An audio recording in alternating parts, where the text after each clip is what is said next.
पाकिस्तान और अफगानिस्तान के बीच पिछले 20 दिनों से चल रही जंग में बीती रात पाकिस्तानी वायुसेना ने अफगानिस्तान की राजधानी काबुल में 5 जगहों पर बड़ी एयर स्ट्राइक की।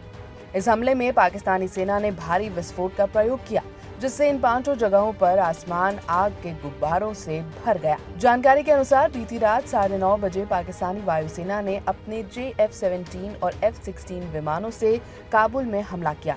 इसमें अफगानिस्तान के रक्षा मंत्रालय के पास रिहायशी इलाके, खुफिया एजेंसी GDI के हेडक्वार्टर के पास रिहायशी इलाके, राष्ट्रपति भवन के पास रिहायशी इलाके और काबुल एयरपोर्ट के पास पुराने नाटो बेस में स्थित 2000 बेड वाला सरकारी अस्पताल शामिल था।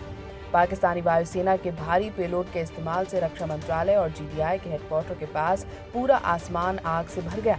वहीं राष्ट्रपति भवन के पास के रिहायशी इलाके में भी आग की लपटें उठी। काबुल के पारकी सनाई कोचक इलाके में नशे के आदी मरीजों के इलाज वाले 2000 बेड वाले अस्पताल पर बमबारी के बाद पूरा अस्पताल आग के गोले की तरह धधकने लगा।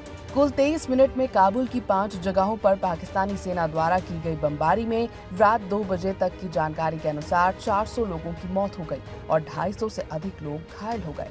काबुल के अलावा पाकिस्तानी सेना ने अफगानिस्तान के नंगरहार प्रांत में भी बमबारी की, जिसमें फिलहाल किसी के मारे जाने या घायल होने की सूचना नहीं मिली है।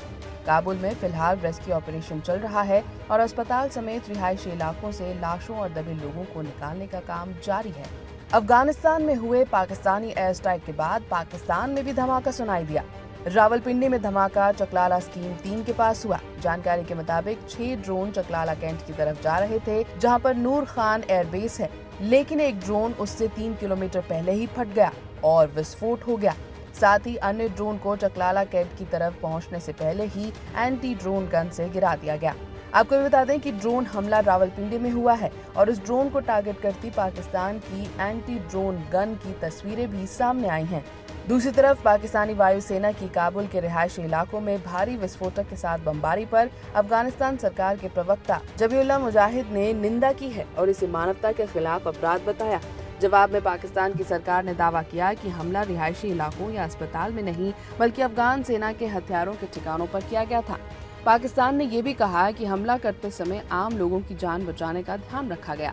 पिछले साल जुलाई से लेकर 17 मार्च 2026 तक पाकिस्तान की सेना और वायुसेना ने आतंकवाद विरोधी अभियान के नाम पर अपने देश में 74 आम लोगों की जान ले ली। कल की स्ट्राइक से पहले पाकिस्तानी सेना ने सितंबर से 15 मार्च तक 131 अफगानी नागरिकों को मार दिया। इस तरह इस बमबारी के बाद अब तक 531 निर्दोष अफगानी नागरिक पाकिस्तान की सेना की कार्रवाई में मारे जा चुके हैं।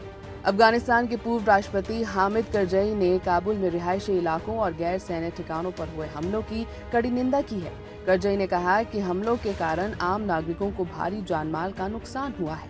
उन्होंने पाकिस्तान की सैन्य सत्ता को चेतावनी दी है कि ऐसे हमले जारी रखने से पाकिस्तान अपने उद्देश्य हासिल नहीं कर पाएगा, बल्कि हालात और बिगड़ेंगे और इसका नुकसान खुद पाकिस्तान को भुगतना होगा। पूर्व राष्ट्रपति ने यह भी कहा कि अगर पाकिस्तान अपने हित और क्षेत्रीय स्थिरता चाहता है तो उसे अपनी नीतियों की समीक्षा करनी चाहिए और अफगानिस्तान के साथ पड़ोसी देशों के सिद्धांतों और सभ्य संबंधों के दायरे में संवाद और सहयोग का रास्ता अपनाना चाहिए।